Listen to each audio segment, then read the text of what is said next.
All right, and welcome into the next edition of the Vegas Squares podcast. We are sitting here in studio. Looks like everybody's falling asleep. Is that because the only sport of the major four that's still on right now is baseball? Fuck baseball. That could have something to do with it. Yeah, so anyways, well, we appreciate you tuning in. We're going to try to be as exciting as possible, and we're not going to talk baseball. We're going to talk about the other things that have been going on. In studio, I have Token Tony with me. What's going on? And I have our good buddy Sonny. Thank you. What do we call Sonny? Sonny D or Canada Dry? His humor's not very good. I'm the ginger ale of the group. Yeah, but your hair's black. That's true. You can't be the ginger ale. Spike's the ginger ale of the group. That is true, if anybody is. It's the burners. Anyways, well, we also have our good buddy on the East Coast, Jason, who has been kind enough to join us. We're recording here in, I would say, late evening. It's got to be late night for him at this point. So, Jay, we appreciate you staying up for us. What's up, guys? What's going on? What's going on? Hey, I lean to you for my basketball expertise. So we were going to talk before the series, but I blinked and the series was over. So what the hell happened? A train wreck. Yeah, that one word pretty much sums it up. Yeah, a train wreck. Well, I mean, in fairness, I guess Game 1 could have gone either way, right? Oh, yeah, I still think that was I've never seen a foul get reversed. And, I mean, I don't know what the outcome of the series could have been of one game, but it's obvious Cleveland didn't have the firepower. J.R. Smith was fucking drunk all 4 games. Kevin Love couldn't shoot the ball in the fucking ocean. And LeBron James couldn't score 125 points. That sums it up. So, since LeBron couldn't score 125, Kevin couldn't score, and J.R. Smith couldn't score or figure out what the score was, that all falls on LeBron, correct? That's his fault, right? No, it's definitely not his fault. Well, depends on who you ask, I guess. I would say it's his fault because he decided up for himself. He was the GM of his own team, so. That's a fair assessment. I mean, it's something I've heard a couple times. Yeah, and I think I've said that before, but I mean, ultimately, the trade that they made midseason obviously didn't work out. You know, it's nobody produced. You had a guy scoring almost 40 points a game in the playoffs. And, I mean, when you're 60%, almost 60% of your offense, you're not going to beat the Warriors with one guy.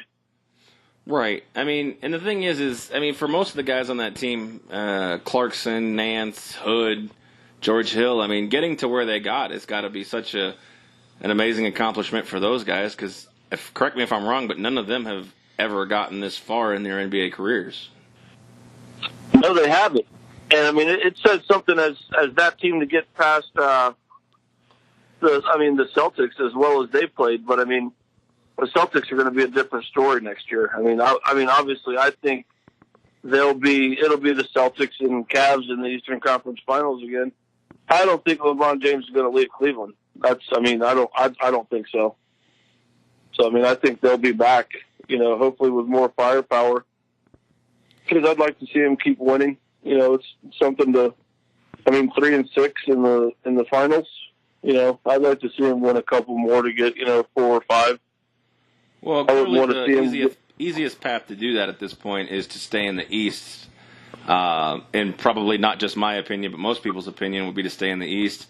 And you think he's staying in Cleveland, but, let's look at some of the other options at this point, because it is the summer of LeBron again. We had the first one where he went to Miami, the second one where he went back to Cleveland. And now, all bets are really off. As far as across the board, there's a cornucopia of options at this point where he could not go. And, you say staying in Cleveland. Let's take that out of the equation. who seems logical at this point if he doesn't stay with the Cavaliers? Well, scratch Boston. Scratch Houston because he doesn't like Houston. My bet would be Los Angeles or the Lakers or the Spurs. So you think he'll go to the West, huh? I mean, in my opinion, he's not going to go to Boston. Well, all right. Let me paint a picture for you at this point. LeBron James says to Danny Ainge, "I'll come sign. You got to trade Kyrie." What do you do if you're Danny Ainge? Well, if that's how you get LeBron James, is to trade Kyrie. I mean, you'll win the East. I mean, I think that's cut and dry. I mean, if it's not, I don't know. I don't honestly see LeBron going anywhere. So it's hard to say. They'll burn his fucking house down. He'll burn his house down. I can just. I mean, I don't know. I just feel like if I'm Danny Ainge at that point and LeBron comes up to me and says, "You trade Kyrie," I'd be like, "That fucker's on the next plane out of here." Because you got absolutely. You got LeBron, you got Hayward, you got Horford, you got the two young guys, Brown and Tatum. I feel like that's a Warriors competition right there at that point. Absolutely. They talked about that all day today. The next year with obviously Kyrie doesn't want to sign an extension yet. He wants to see how it pans out with Hayward and everybody healthy, especially with Tatum, who's, playing like in my opinion, rookie of the year. But, right. That's something for them to think about. That's definitely, Boston's always had good upper management. They put together a championship team with Pierce, Ray Allen, bringing in Garnett, a few other key players along with that. But if he went to the East, I don't think it'd be Boston unless Kyrie's not there. I think Philly's out of the question. Now, why so? Just because there's too many alpha dogs at that point? Well, that, and there's trust in the process. There's no process if LeBron joins the team because he's the ringleader. And I think he's going to go somewhere where it's. I don't think he's going to go anywhere again. But like I said, I think he'd go to the Spurs or Los Angeles. Now you talk about him not going to Philly and the trust the process, but I gotta kind of feel like if he went to Philly, that's process complete, Sonny. No. If he goes anywhere if he could go anywhere in the East and win. He goes to the Raptors. They're in the Eastern Conference Finals. Right. He goes anywhere in the East right now. LeBron is one of the only guys who can make a team instantly contenders or favorites just by himself. I don't think any other player except for, and even if Kevin Durant did it, if Kevin Durant went to Atlanta, I don't think he makes the Atlanta Hawks contenders like LeBron James could. No, not at all. Not at all.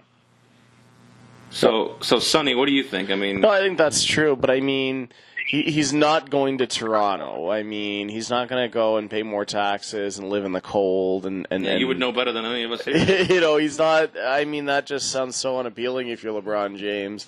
Canada. At this point now, he's been in Cleveland now, 4 straight years or something? Yeah. So, that's 4 years longer, and the dynamic has changed. The landscape has changed. So... Well, they got a title. They got on their second try, right? It was their second year back. Yeah, so at this point, I think he does make teams a contender, but he's kind of stuck between a rock and a hard place. Everybody else is kind of preparing almost for the post-LeBron era versus the let's try and get LeBron. I would take LeBron in a heartbeat. If I'm the GM of any team and he says, hey, trade XYZ and I come... I'm driving them to the airport. Well, right, absolutely. But what I'm saying is like the other teams that aren't probably the 7 that have been mentioned over the last 6 months. I think Boston's been a late play. Boston, Philly, New York, Houston, LA, San Antonio, and Cleveland. Yeah, you're right. They're preparing for post-LeBron era. They're basically saying we're just going to suck for the next. Well, when the hell's LeBron leaving at this point? He's 33, if I'm not mistaken. So he could realistically have 4 or 5 more decent years in him.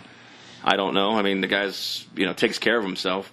At this point, if you can kind of wade the waters, I know what you're saying. Like, if he's like, hey, Orlando, ship me, I don't even know what the hell they have at this point. Ship me Aaron Gordon and your next 6 first-round picks, and I'll come to Orlando. They may not do it, but I understand what you're saying. Yeah.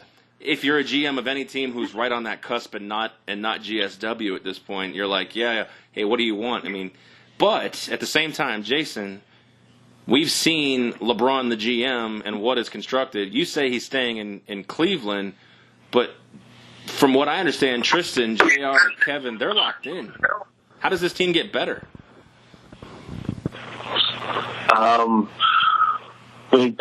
Point guard. I mean, how much longer can LeBron James? Kyrie Irving. Kyrie and say, hey, hope everything's good. Hey, boo, miss you. Kyrie's like, new phone, who dis? So, I mean, you get a point guard. I mean, at that point, they're picking number 8. Speculation has been like a Michael Porter Jr. Can Michael Porter play point guard for this team? I mean, honestly, I don't like Michael Porter Jr. in the top 10. I mean, he just hasn't shown enough. I mean, in my opinion.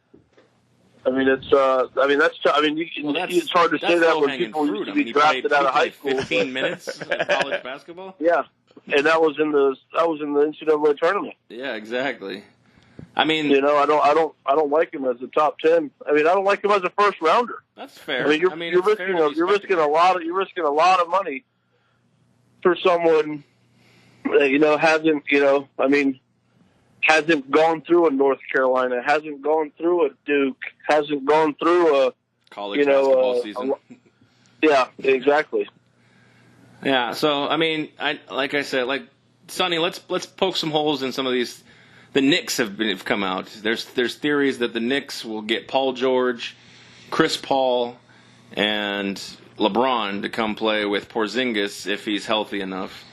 I mean, Chris Paul, speaking of health, I mean, is this a team that could be... I mean, obviously, like we said, that kind of team, when on the floor, can be definitely a beast. But, I mean, is there anything LeBron can do at this point that says this team can beat Golden State? Well, I think that's the big thing is at this point is LeBron now playing for second place and is going to be that guy that's in the history books as he kept getting to the show. He put up a good effort. He was the best player in the league, and perpetually they played against the best team. I mean, I think the big reason why they were able to draw the quote-unquote big 3 to Miami is because who the heck doesn't want to live in Miami? Fair. And they took pay cuts at that point. Exactly. LeBron's 33. What's more important to him, catching MJ or getting paid? You think about it, too. Yeah, when they signed, so 4 years ago he signed back in Cleveland, so that takes him down to 29. 4 years prior than that in Miami? So he's 25. I mean, you're having a LeBron James at his physical and basketball prime. Who the hell wouldn't want that? And he's saying, hey, dude, let's go live in South Beach. Well, Dwayne Wade was already there, in fairness. If Dwayne was in... I don't know, Milwaukee. I don't think they're all going to Milwaukee. No, and I think that was the thing, is there's an allure to playing in Miami. I don't know. They definitely weren't going to Toronto. No, they're not going to Toronto. I mean, New York is the same kind of thing. I mean, I don't know if he puts on a Knicks uniform and is like, hey, I want to take these guys to the promised land and whatnot. I think there's a comfort for LeBron now. I mean, the guy's made $1 gazillion. He's in the record now. He holds the record now, doesn't he, for most consecutive finals appearances, or he's tied with it or something? I think Bill Russell's got him. Some of those Celtics guys got him, but he's close. He's close. So, I mean, he's going to want to play in a couple more finals. He's going to want to do it in a city where, I mean, on his days off, he enjoys being outside. I mean, in Cleveland, he's not Toronto. Yeah, in Cleveland, he's a god. So, I mean, I don't see these teams like the Knicks coming up. San Antonio, yeah, I mean, he's in Texas. It's nice. The Lakers, he's in L.A. He gets to put on the gold and purple. I mean... See, you talk about L.A., you're talking about chasing... He's not only chasing MJ, he's got statues all around Staples right there at that point. You got Magic, you got Kareem, you got Wilt, you got... Kobe. Kobe. Duh, exactly. Jason talked about it. You talked about it. I like San Antonio, if he does leave at all. And the reason I like that is because you've already got Kawhi, you got that Murphy kid or that Murray kid, whatever his name is, Devontae Murray or whatever. I know I butchered his name. Somebody will call me out on that on Twitter. On top of that, you got Popovich. You have a potential for Manu to come back. I don't know if he's officially retired yet. And nobody would really have to change positions. He would play the 2. Murray would play the 1. Kawhi would play the 4 or the 3. Aldridge would play the 4. In any other spot, if you go to Philly, where's he going to play? He's not going to run point. Ben Simmons runs point. He may play the 3. Boston, like I said, who runs point, him or Tatum? In San Antonio, he steps right into a lineup with, the best coach in basketball. San Antonio. He steps in a lineup with no state tax. What's up? He steps in a lineup with other threats on the team. That was a problem in Cleveland this season. He didn't have other threats on the team. Yeah, he steps in a lineup with a bona fide lineup at that point. Yeah, that's an easy way to win when you go on the court and your focus is on 2 or 3 other guys other than yourself. He gets more opportunities.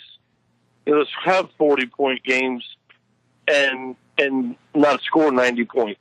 He'd have 40-point games and they'd score 110, 115. But it's not going to happen with the lineup he has in Cleveland. I know that for a fact. But they got to get more tools to have more people on the court. That takes the focus off LeBron. There's always going to be a focus on him, but the main focus wouldn't be him with more tools on the court. I gotta say, my favorite thing is the fact that Token Tony knows diddly shit about basketball. So he just sits here quiet, looking like a moron. He's got the poker glasses. He's like, when's the French Open talk? When's the French Open? When do we get to talk? I was gonna say U.S. Open talk. We'll talk about the U.S. Open. We can recap your French Open because I know you're just dying to talk about tennis and Nadal and been jerking them off for the last 7 days. Oh, I like that too in San Antonio. In San Antonio, though, it's a bit of a gamble, right? Because almost no matter which of the teams he picks in the East, he makes them probably the favorite in the East, and they win the Eastern Conference, and then they lose to Golden State. But if he goes to San Antonio, if you go to San Antonio, well, are you the favorite now in the West? And now all of a sudden, do you gotta get to put Golden State in their place and be like, you guys aren't even playing for championships anymore? That's fair. I think if he goes to San Antonio, Golden State will be the preliminary favorite or the early favorite, but it wouldn't take long for the books to readjust if San Antonio comes out of the gate hot with this new lineup. Exactly. And realistically, I don't know their cap situation, but they could get Chris Paul too. Yeah. Well, the cap doesn't even play a fucking role in the NBA anymore if the owners want to pay the luxury tax. Fuck. Look at the Golden State Warriors. Right. I know it's a soft cap. I know there's exceptions, and there's that one where you can say this guy sucks. Let's get rid of this guy's contract. I forget what it's called, but I remember when I was in Orlando covering the Magic, Gilbert Arenas signed they traded Gilbert Arenas, and he had a massive contract. And this is whatever it's called, the escape clause. Basically, they were like, you can take whatever player you made a boo boo on, and just get rid of him. And they were like, Gilbert, get the fuck out of here, dude. They couldn't wait to get rid of that guy. Okay, let me ask you this. If you're Magic Johnson and LeBron's saying, me and Paul George are coming, but Lonzo and his fucktard dad have got to get out of here. We're shipping him, right? They're going to Lithuania. On a first-class flight. Yeah. Seems legit. That's about right. Yeah, I think they're getting as far away from LA as possible at that point. I think Magic's happy to get rid of them. Yeah, I want to say Magic made a boo-boo, even though the book's still out on that. And it's not a boo-boo on Lonzo, even though the guy shoots free throws worse than most centers. I just think it's his dad. His dad's a fucking moron. His dad got on Undisputed today with Skip and Shannon and talked about if LeBron James came to L.A., how much better Lonzo Ball would make LeBron James. And I want to find out where, I don't know. That's a good theory. Imagine the sack on that guy, though. Imagine. Yeah, he walks around swinging dick. Imagine that. Being able to look someone in the eye and be like, if you guys bring LeBron here, my son makes him a stud. Yeah. Yeah. If you can bring the potentially greatest player of this last 15 years over, my little shrimpy Jufro point guard son's going to make him, okay, good luck with that. All right, Jay, I was with you, kind of, my theory was your theory, like he's staying in Cleveland, until I really looked at just, if he stays in Cleveland, it's got to be a money thing at that point. He's got to sit, in my opinion, he's got to sit there and say, this roster really can't improve. And in fact, they're probably deteriorating by the minute, given JR, given George Hill, given Kevin Love.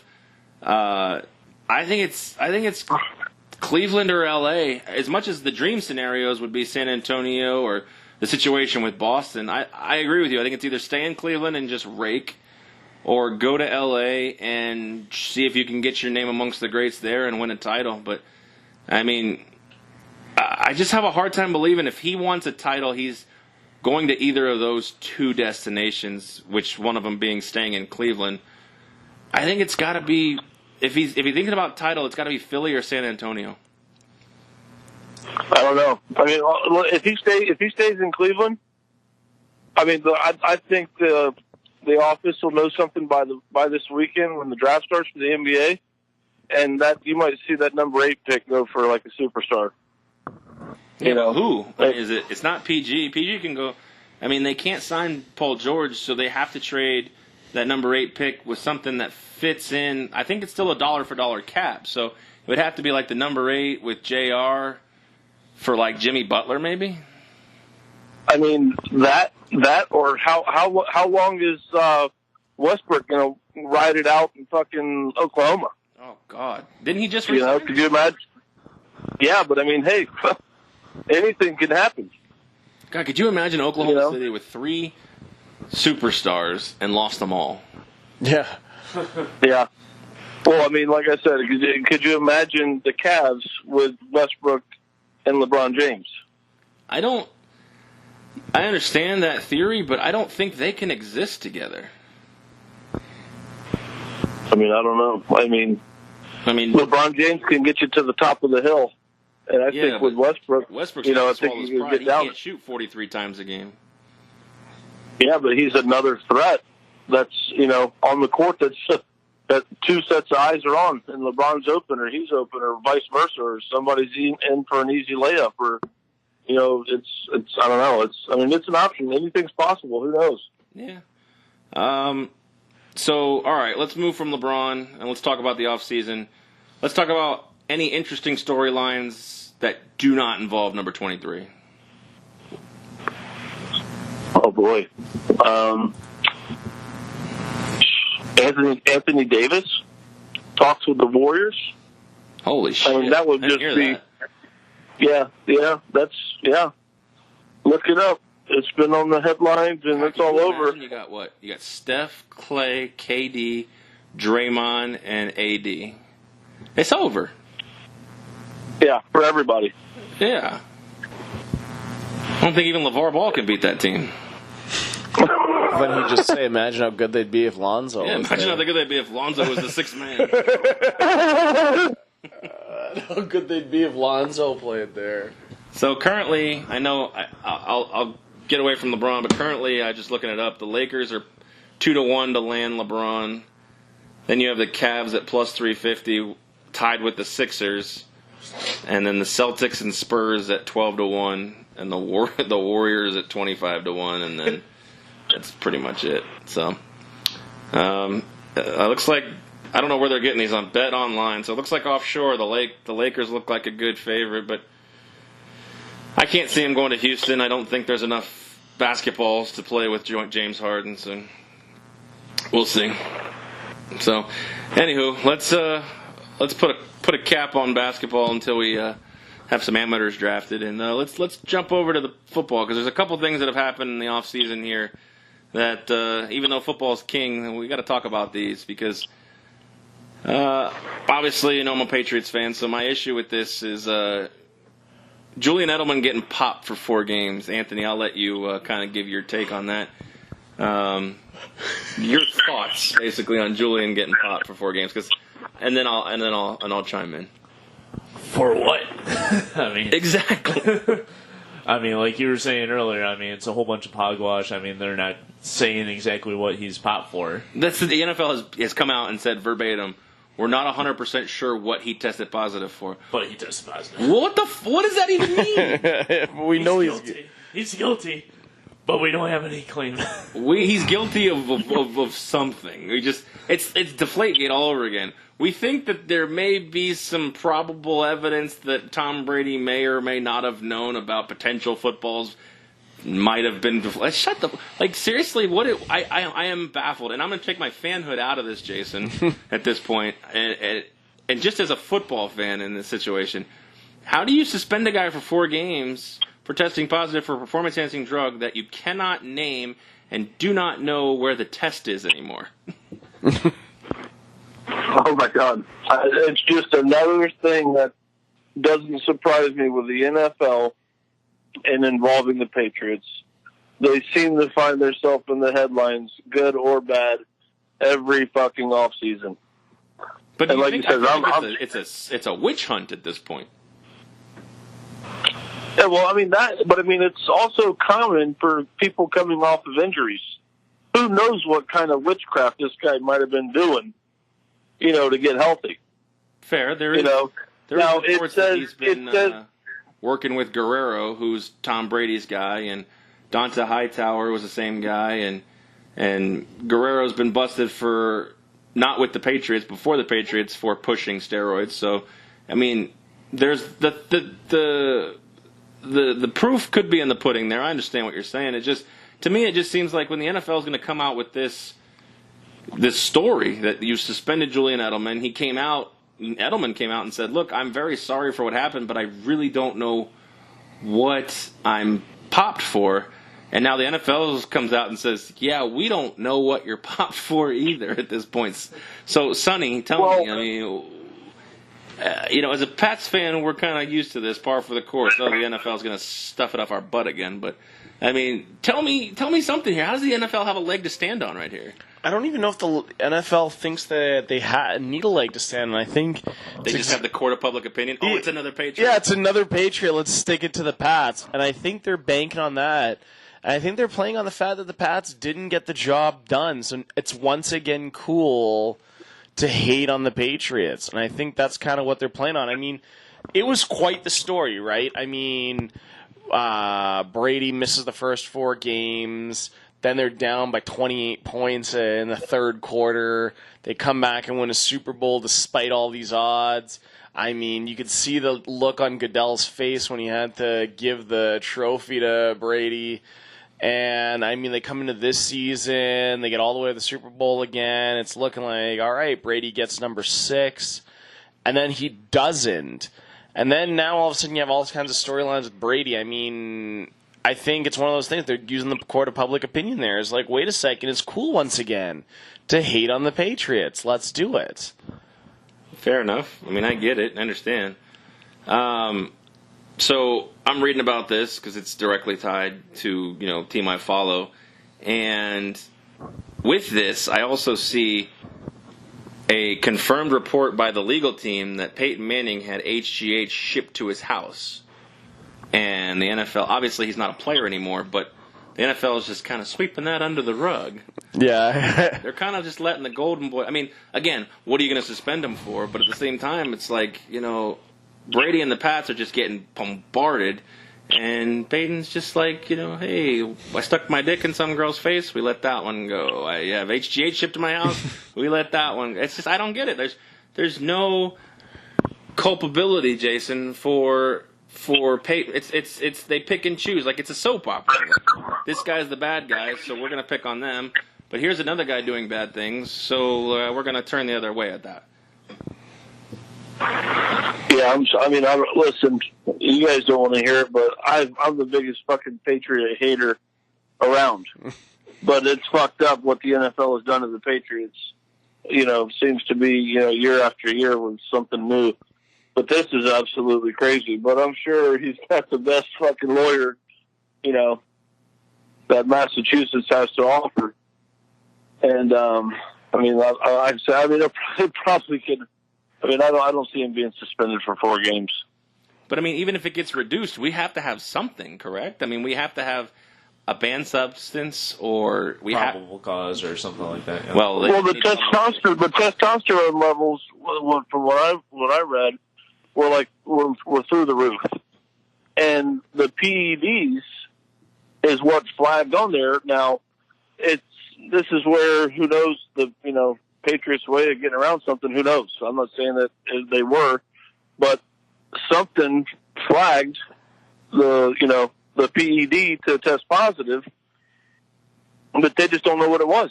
So maybe is it a new performance enhancing drug that hasn't really hit the professional athlete market yet, or is it just something that flagged the NFL and they jumped on it right away because it was the Patriots? NFL, who is so carefully constructed and calculated in almost every move they do, to come out with something like this. I mean, Sonny, you alluded to it. With the court of public opinion, all they need to do is sprinkle some food for the fish at that point. But, I mean, it just seems like the NFL, who's so calculated and constructive with anything they come out publicly, to come out and basically, for 2 times on the Patriots, to say, we have no evidence with Deflategate. We really think we really believe it's more probable than not, and that's a quote, that Brady knew something.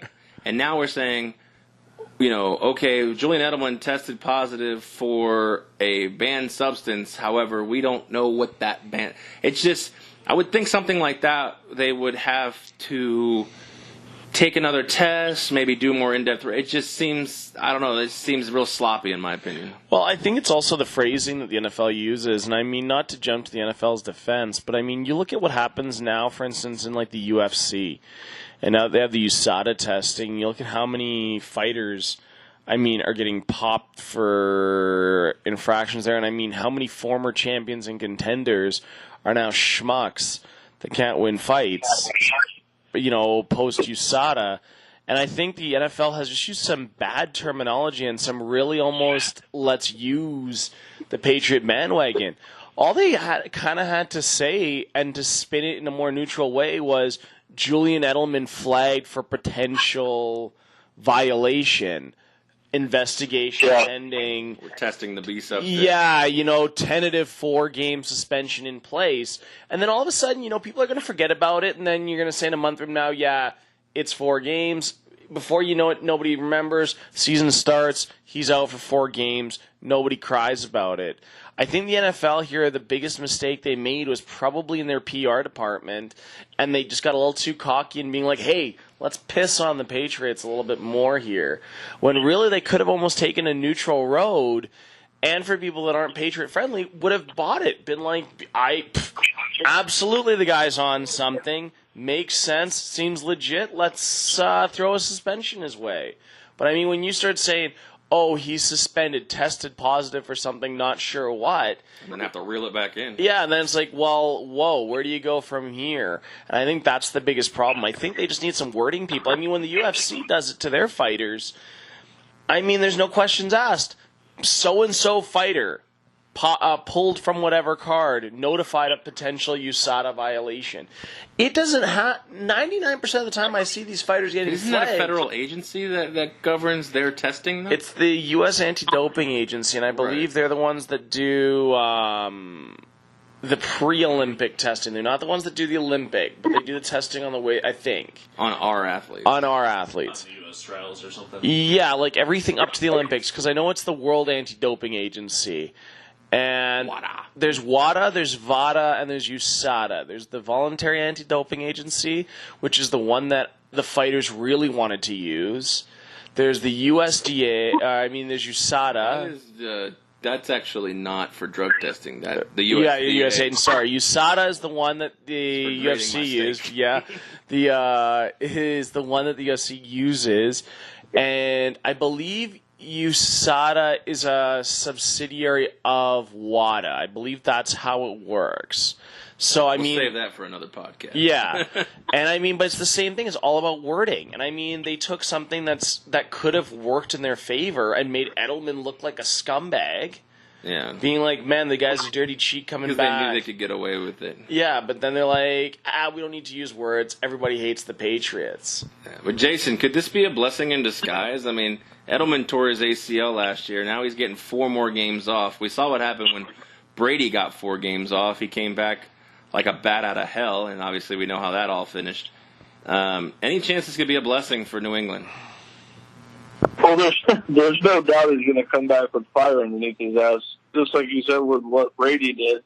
And not only nothing, but I don't think it's going to really hurt or affect the Patriots in any way because Belichick's got some white boy on the sidelines that's going to go out there and run cross patterns all day long and tear people up. And then, exactly.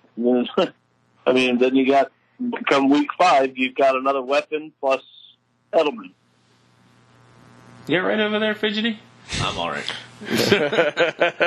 He's done nothing but fidget. All right, I'll shoot one your way there, Token Tony. Let's switch gears off the Patriots. Let's talk about a couple of guys who are coming to crossroads in their careers for different reasons. First, you have Andrew Luck, who can't get back on the field. He's been out for almost 2 years at this point. He's throwing footballs right now, but they're not NFL-sized footballs. Okay, so he's throwing Nerfs. On the flip side, you have Odell Beckham Jr. at this point, who wants to be the highest paid, I believe, player in the league, if not receiver, who definitely on the field can perform, but off the field definitely doesn't deserve the title of highest paid player and face of the NFL. Who, in your opinion, Token, has more to prove this season for the various reasons? I would say Luck, just because it's been so long since he's been able to play, and he's been a leader of that franchise as well as the team the last decade or so almost. I mean, decade? How old are you? You ain't been there a decade, but I know what you're saying.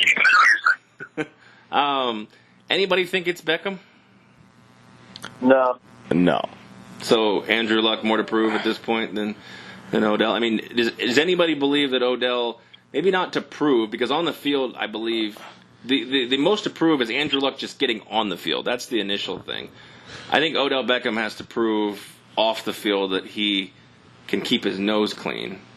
I think Odell Beckham needs to prove he's not a child and need a babysitting. Exactly. I think Andrew Luck, I mean, it's funny how the NFL is the greatest microcosm of how quickly time goes by. I mean, for a couple of years ago, I was saying, man, it seems like just yesterday he was replacing Peyton. And when I said that, he had been the starting quarterback for 7 or 8 years already. He was the 2011 draft. Yeah, you know. And I mean, this is a guy who, I mean, at this point, you kind of need to show up. I mean, otherwise you become Phillip Rivers in San Diego. Phillip Rivers stayed on the field, though. But, I mean, with Phillip Rivers, at least it was one of those things where he had the argument of arguably the best quarterback of his era to not win a Super Bowl. Right. Luck is having the argument of, dude, can you even, like, play consistently? Like, when do you show up? Yeah. And, I mean, the Colts franchise has already proved they can move on from somebody who they thought was their franchise quarterback. Absolutely. They've already shown that to you based on the fact that you are in Indianapolis. So, I mean, OBJ is trying to get a contract. Andrew Luck's trying to get on the field. I think I agree with all of you. I think it's Andrew Luck simply for the fact that the quarterback position dominates the NFL. Odell Beckham Jr., and I've said this before on other podcasts, while he puts up the numbers, in my opinion, doesn't deserve to be paid like Julio and Antonio Brown. No, I think Antonio Brown and Julio control much more of the game from the wide receiver position than Odell Beckham Jr. has been able to. Now, does that mean if somebody's going to pay him $20 million? By all means, dude, I'm a capitalistic guy. Get the money if you can get it, but I don't think he's worth that much money to any team to handcuff. You know, I've said build from the inside out, your line, your quarterback, and then you go from there, your interior lineman. So I agree with you guys. I think it's Andrew Luck at this point. So we'll move on from that, and we'll talk about Token Tony's favorite player. Do you know who that is? Schwartzel, or are we talking about? No. Terrell Owens. Oh! T.O.? Yeah. Team Obliterator, as Skip Bayless used to like to call him. Jason, what are your thoughts on T.O. skipping the Hall of Fame induction and the way he went about it? I mean, for him to say that he'd rather be many other places while he celebrated this moment is ignorant for all the shit that he gave the media for 5 or 6 years now. I mean, my God, today. Go speak for a couple of minutes. Throw some popcorn on your face. Shake some pom-poms around. I mean, do something. Show your face. Put your jacket on. Make sure it fits. I mean, it's ignorant. Ignorant. Flat out ignorant. Token, what are your thoughts? Yeah, you should show up and do, some curls or something.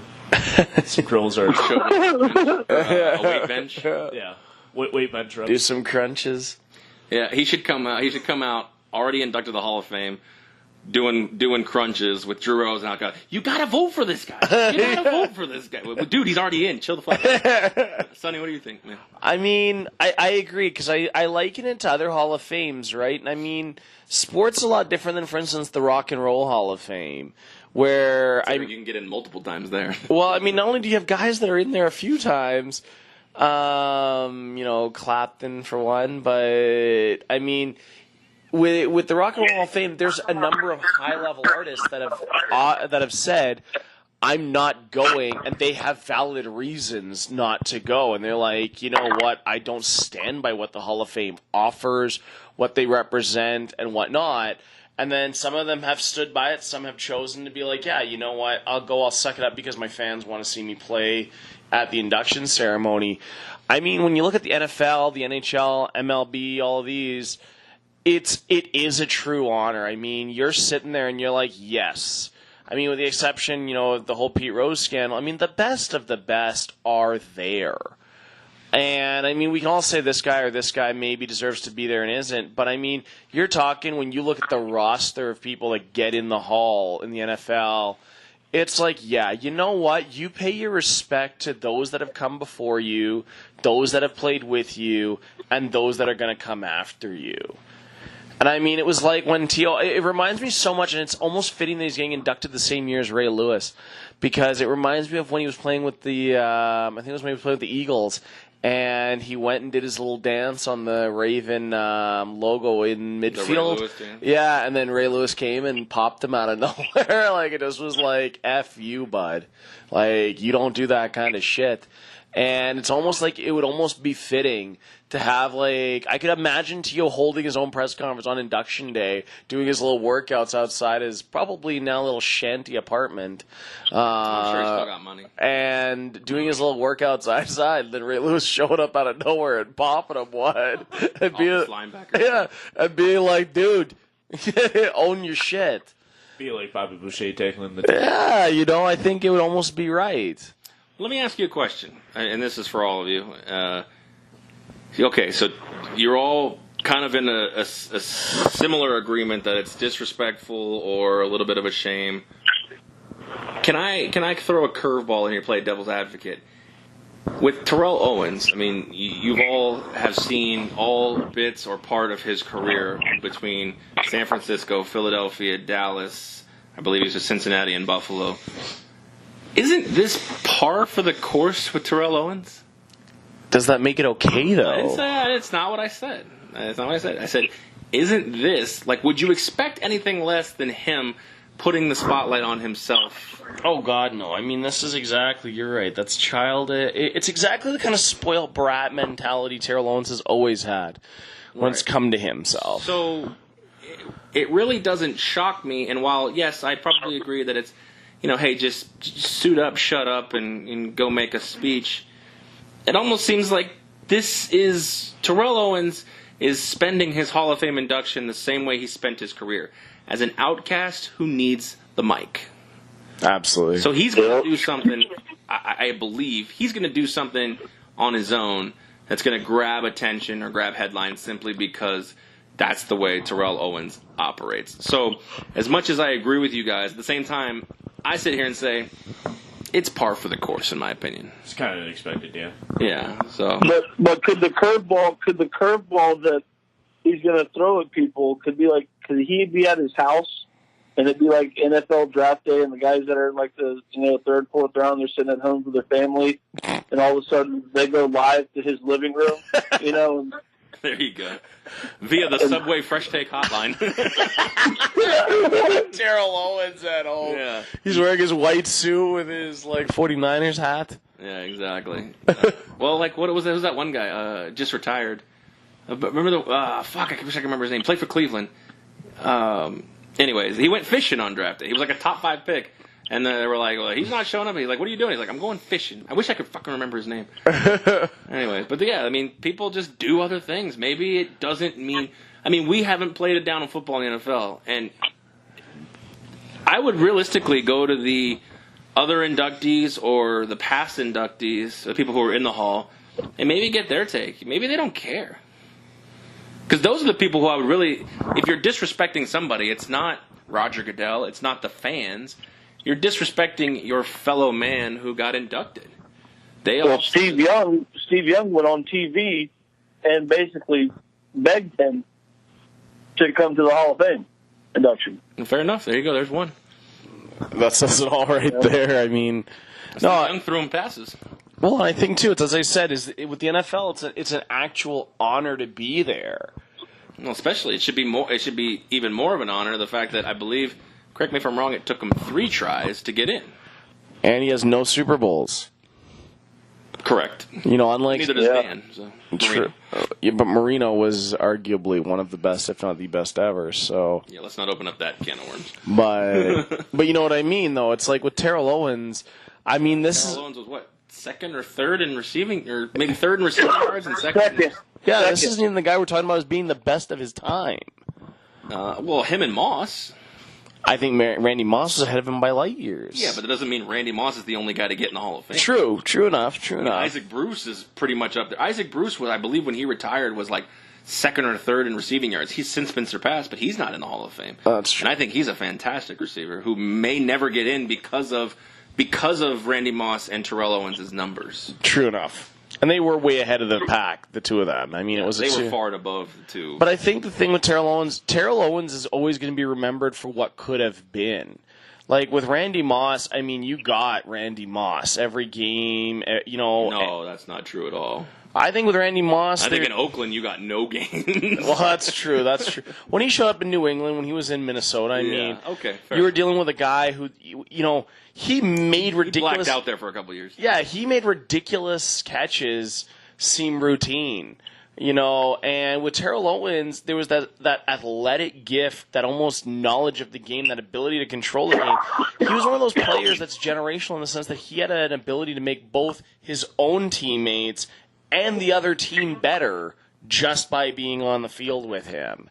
And James of football. Yeah, and chose to leave that. So, all right, Jason, wrap this up in summary. Summary. Is it Terrell or Terrell? I always thought Terrell. Is it Terrell? I think it's Terrell Owens, yeah. It was Terrell Davis and Terrell Owens. Skip Bayless used to call him Terrible Owens. I think it's Terrell Owens. Maybe he'll clarify that in his Hall of Fame induction. From his living room, yeah. Yeah. Because, they'll be like, one of the newest members, Terrell Owens. And he's like, bitch, it's Terrell. Get it right, damn it. So, all 22 of his kids. Does he have 22 kids? Yeah, that's the thing. That's why I said Cromartie has a lot of kids. No, that's why I said. That's why he's probably living in some shack apartment. The guy pays more in support payments than he makes now. I don't think it's him. I know Cromartie has 12 kids. I know Cromartie has a lot, but I mean it's Terrell... All right, get the crack research staff on the number of kids Terrell Owens has. I think I'm going to put the over-under at 5. Over-under 5 kids? Let's go 5.5 for... Okay. I'll take the under. I'll take the over. All right, we'll have to get on that. We'll let Token Tony, because Token Tony is running crack research right now. So we'll let him look at that. So while he's looking that up... Oh, I think he has a number. 4 it looks kids. like 4. Ship the sherbet to the pervert. No. Tyreek, Kylie, Atlin, and Dasha. And Terrell. I gave him the same. TJ Terrell. All right. right. Well, Jason, we appreciate you coming on and shooting the shit with us for a little bit. And you guys look for Jason on future podcasts. Check him out on past podcasts. Jay, we appreciate you, brother. All right, brother. Take it easy. All right, man. Be good. Anyways, let's flip a little bit. You guys have been playing at the WSOP. Correct, yeah. Yeah, I played one event. Yeah, so, I mean, you've played an event. You've played some events.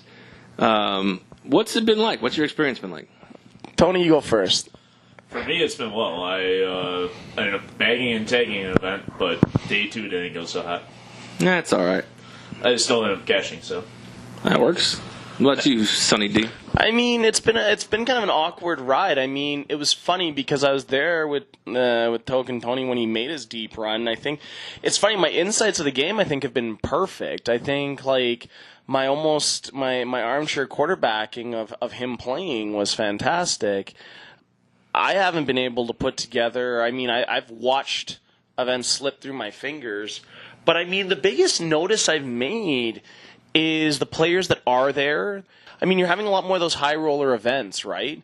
So I mean, you're seeing a lot more big name players, right? And I mean, you're having guys that were almost no name players a year ago that are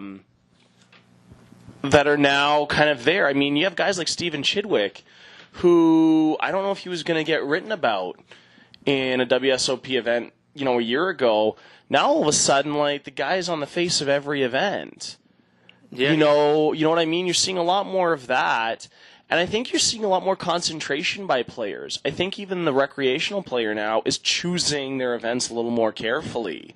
Kind of being like, rather than play 5 and 6 of these events at $300 a buy-in or $500 buy-in, you're seeing a lot more of them take that chance and be like, you know what, I'm going to go after that one $1,500 event. I'm going to go after a couple of $1,500 events. And that's fair, and I think a lot of the players have the ability or the bankroll to play that, take that shot, and still play these other 365s or the 565s or the, and the buy-ins in that region. I kind of like the structure of seeming to go down towards aiming, right in the middle. There's the high buy-ins, there's the high, stars, and then you have the low buy-ins, which bring the stars down to play with the Rex. Well, I think you're seeing that too a lot as well. I mean, I had a guy I was talking to the other day, and he was saying Phil Ivey was at his table at the Giant or the Colossus, one of those two events.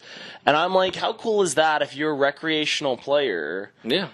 And you may not win, but you got a story to tell. And you have arguably the greatest player of all time grabs his seat at your, the card goes open, seat open, and then 5 minutes later, it's none other than Phil Ivey taking the spot, well, right? Look at it this way. I mean, I don't know exact numbers, but these guys buy into a 10K event with a minimum number of entrants. The field is strong. Or I can buy into a 365, play it basically 2 days, even though it's a 7 or 8 flight event. I can pay 365. If I take this, I can make or eclipse the amount of money I would have played at the 1500 or the 10K. Because I see it all the time, like, in these high roller bowls, the Fedor Holtzes of the world. Yeah. Everybody gives him shit. They're like, oh, you're only beating 30-player tournaments. But yeah, I'm beating 29 of the best players. That's the thing, yeah. And people don't buy in for $1 million or a few 100,000 unless they're either really, really good or really, really rich. Well, and I think Fedor Holtz had a great strategy there. I mean, I wish I had the bankroll to do what Fedor Holtz did. It's a couple of things. I mean, even when you watch the top players, they talk about it, right? Even if you're playing against 50 of the best players in the world, it's a different game than playing a field of 5,000 where there's such variance in the level you're playing. Mm-hmm. And I think Fedor had a great point, and I think he kind of felt that, wait, I can have a good run of a year at the minimum, 2 to 3 years at the top, end of that, where I can play a style of poker and play certain events where I can go in and crush the best players in the world and be arguably regarded as the best tournament no-limit hold'em player on the planet. And then jump out before any kind of variance. And then leave. I mean, now the guy's back and has played a couple of events. I mean, he's had marginal success. But, I mean, for a while there, he was probably the most feared player on the planet. Mm-hmm. And, I mean, and this was a time when Ivy wasn't playing, granted, and whatnot. But, I mean, Fedor Holtz, captured a bracelet. He did get the bracelet. He got it in the one drop one year. And he won a super high roller bowl. Mm-hmm. And I think he was winning other high roller events all over the world. And that was all he was playing. Right. That's what I'm saying. He was mostly winning, the hardest events to win. 25 to 70 player events. Yeah. So that was the caveat. It's, the MJ LeBron discussion. Okay, yes, he's winning these high prestigious events, but he's only beating fields of 25 to 50 players. Well, like I said, these 25, 50 players are some of the top professionals in the world.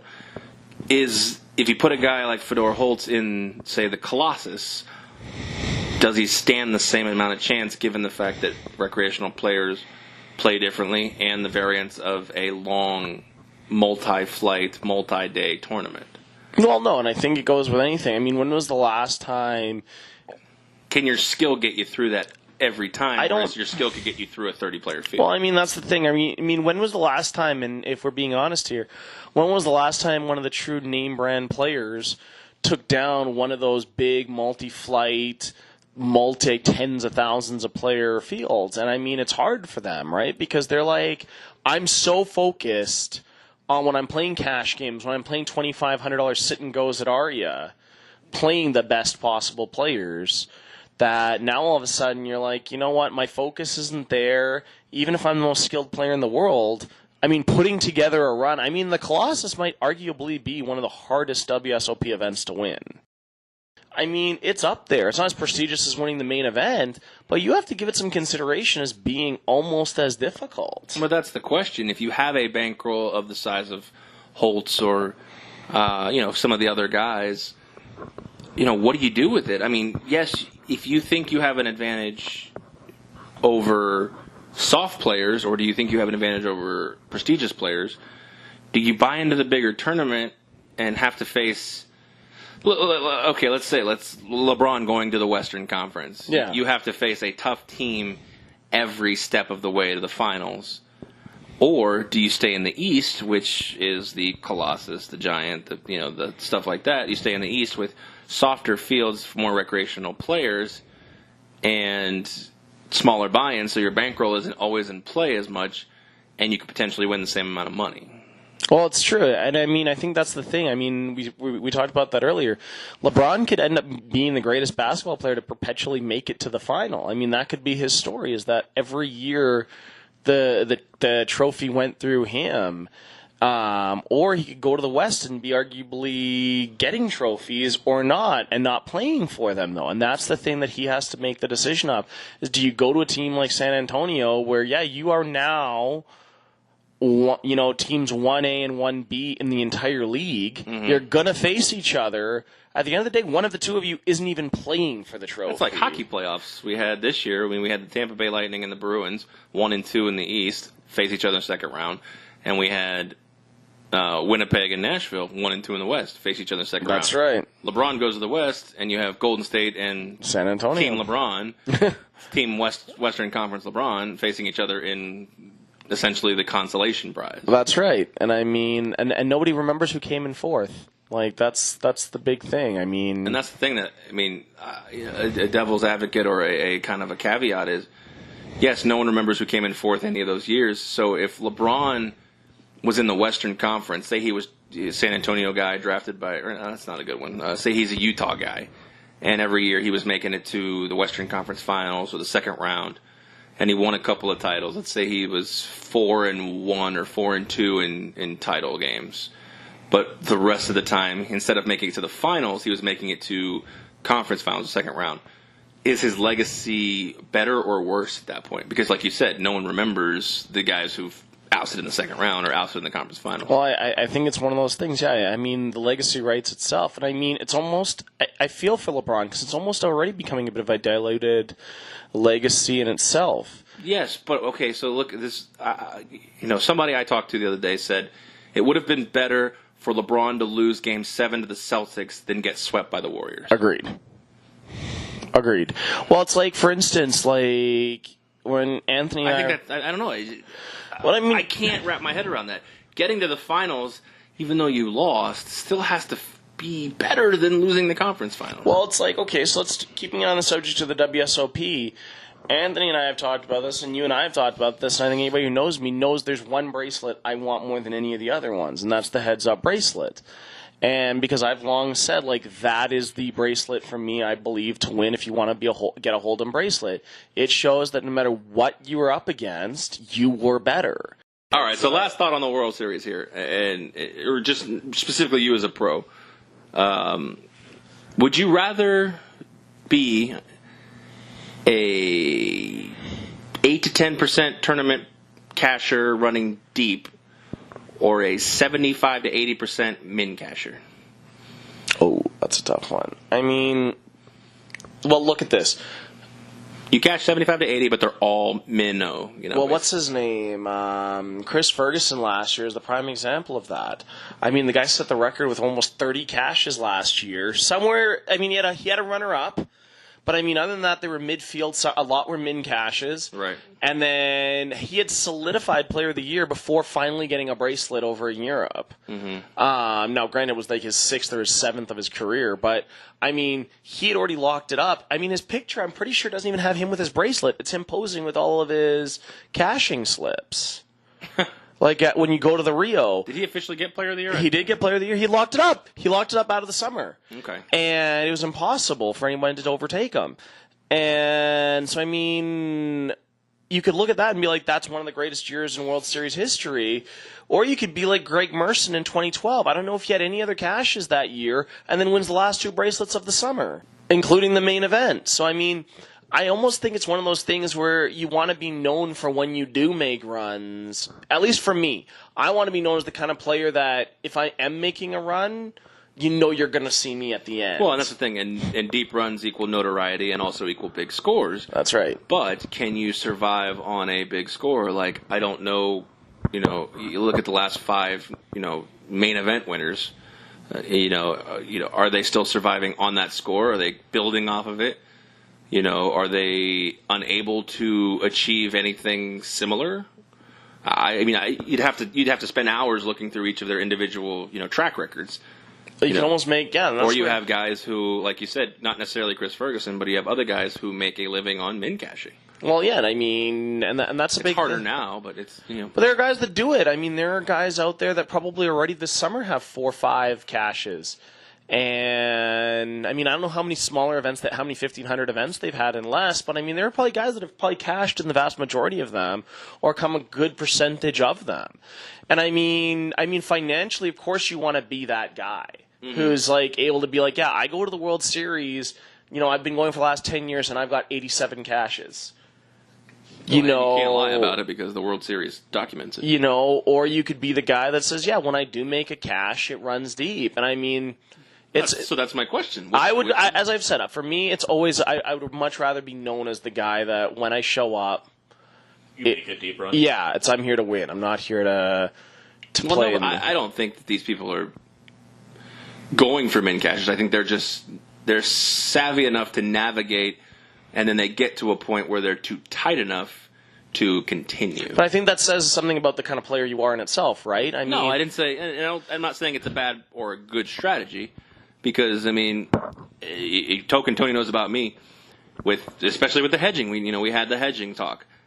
I will always take the guaranteed dollar. Absolutely. And I mean, and I think that's the big thing.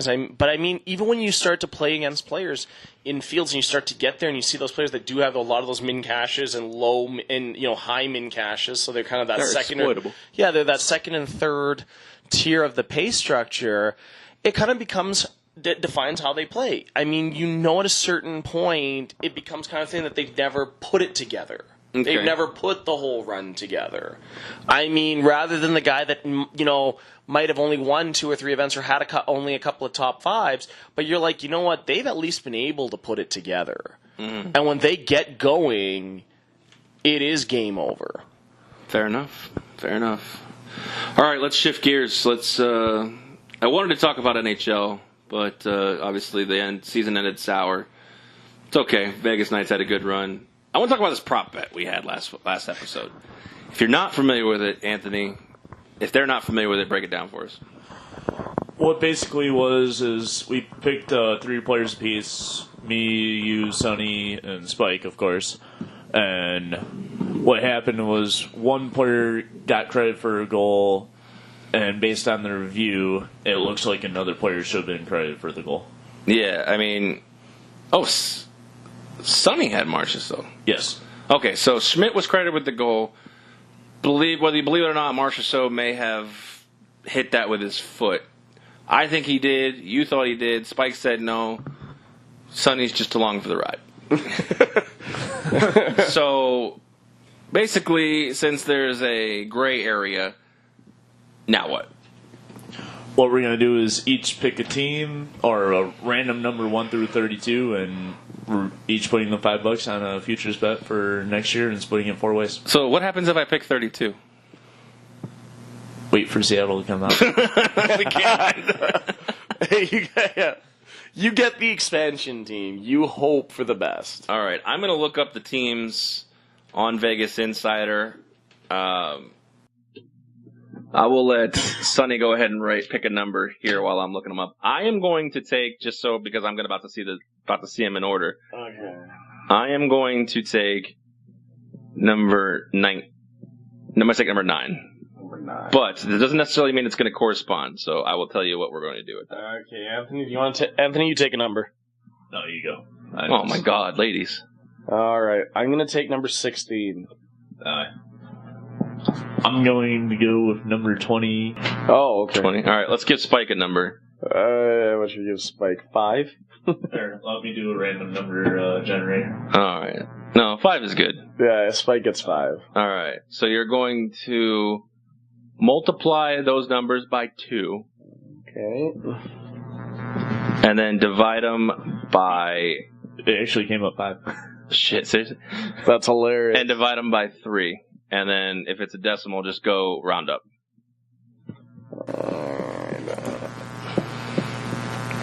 Alright, so you're at 6, Aaron. All right, these odds are provided by betonline.ag on Vegas Insider. So I'm at 6, so that gives me the Toronto Maple Leafs. All right. Oh, I guess we should finish. The $5 we all bet, we're going to put each on a different team. So I have Toronto Maple Leafs at 12-1. All right, Anthony, you're at 13. So Anthony is at 13, 3, 6, 9, 12. He has the Calgary Flames at 25-1. So he has Calgary. I got Toronto. We're going to get all fucking Canada here? All right, wait a second here. I got 16 Sonny times 2. Sonny's going to get the Florida Panthers. Divided by 3. I've got 11. 3, 6, 9. You got the Blackhawks. All right, so I mean, it could be worse. And Spike has got 5 times 2. 3. He's going to have spot 3. He's got the Predators. Oh. That's not bad. That's not bad at all. So we have Toronto, Chicago, Calgary, and Nashville. Fuck it, I'll take it. Man. All right, we're going to post those tickets on Twitter as soon as we go get them on a book, so keep on the lookout for that. And now we have teams to follow all year other than our Vegas Golden Knights or Sonny's Winnipeg Jets. Or the defending Stanley Cup. Or my Tampa Bay Or Lightning. the defending Stanley Cup champion Washington Capitals. Yeah, fuck those guys. Speaking of the Capitals, actually, they've been having the fucking time of their lives. Haven't they? Holy cow. They have embraced being Stanley Cup champions. I mean, literally Ovechkin has had this enormous chip or monkey or whatever, this weight just lifted from him, and he is... So they had a picture of him at the Nationals game, lifting the cup up in the air while the ball's in play. Like, they're literally, everybody's watching the game and watching ball in play, and he's just... He's like the number. He's like, in Russia, cup hold you. But he's been doing keg stands off of the cup. I feel like he got more than one day, but I guess he's over. He probably baptized a kid in the cup. He might have. What would you do with the cup if you had a day? If I had a day with the cup, that's a tough one. I'd probably go golfing with it. Like, just sit it in the cart next to you. Yeah. Me and my buddy. What would you do with the cup if you had it for a day? If I had it for one day, Jesus. I want to... Oh, man. I don't know if I should be answering that question on air, but I mean, there's a visit to the Rhino somewhere in there. I mean, that's probably I'd probably say that seems legit. I mean, there's a visit to the Rhino or Sapphire or something in there. Yeah, I mean, I'd probably take it. Actually, you know what I would do? I would take it back home to Winnipeg and take it to the cancer ward as well for the kids. Nice save. That would be something. You know what we should do? We should. Have you ever seen that Vegas commercial where it's like a group of 4 or 5 guys? Yes, with the trophy. And they're like, hey, oh, and they're holding up like this. Well, what's supposed to be a trophy, and they're like getting into the nightclub. Have you seen this? Yeah. And all of a sudden at the end, it turns out it's a vase. Yeah. And it's holding it. That's fantastic. All right, let's do. That should almost be something we put on Twitter. Can we get away with it? Can we? I mean, do enough people know? Can we create a fake trophy? But what would be a 3-man sport? Like, doesn't matter. We just be 3 members of the team. Man, they have professional leagues for everything. Do you know they have professional ball hockey? What is ball hockey? So it's like floor hockey, Street hockey. Yeah. They have professional ball. We could hockey. just say we're like part of the. I actually think they show it on ESPN as well. There you go. They have that cornhole thing where you. I saw the cornhole thing the other day. I'm like, that actually looks pretty interesting. That was on TV while I was at work, and I'm like, man, they will show anything. They actually had championships out here last year or 2 years ago or something like that. I came out here one year, and they had the national beer pong champions. Yes. So, yes, you are right. I stand corrected. there are trophies that we could pass that off as. I think you just have to be confident. If someone asks you a question, you need to be prepared. Yeah. So, all right. Well, say it loud and proud. This podcast went sort of off the rails, but we had fun with it. Cigars, and Cigarettes, cigars, and cigarettes. Cigars. We want to thank 12 Ounce Sports for playing this rubbish whenever we get the chance to record, so we appreciate them. We want to thank Chai Poker. We still have that Grubhub gift card we got to do, especially before Sonny heads back to the Great White North. Are you guys the true? You know, I had to ask this before we wrap up. Are you guys really the true North, like you say? Is that because you're like the most southern part of Canada? No. I'm pretty much American. No. But I'm not saying you specifically. But I'm saying like you guys say when they do the Canadian national anthem. Oh, well, that's because of True North Sports Entertainment that owns the Jets. Is that what it is? Yeah. All right, fair enough. See, I'm educated. I learned something new. Yeah, it's True North Sports Entertainment, which is the Chipman Group.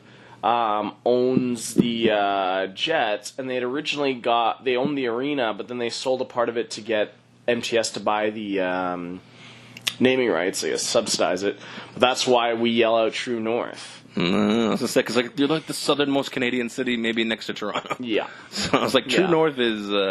If you draw a line, if you just drew a line across and made a border line, you guys get Toronto. Like. Right. Well, maybe not. Anyways, well, for Sonny, for Anthony, we appreciate everybody listening, and I appreciate you guys being here. And Spike, we'll catch you when you get back from your trip, and we are out. We'll catch you on the next one.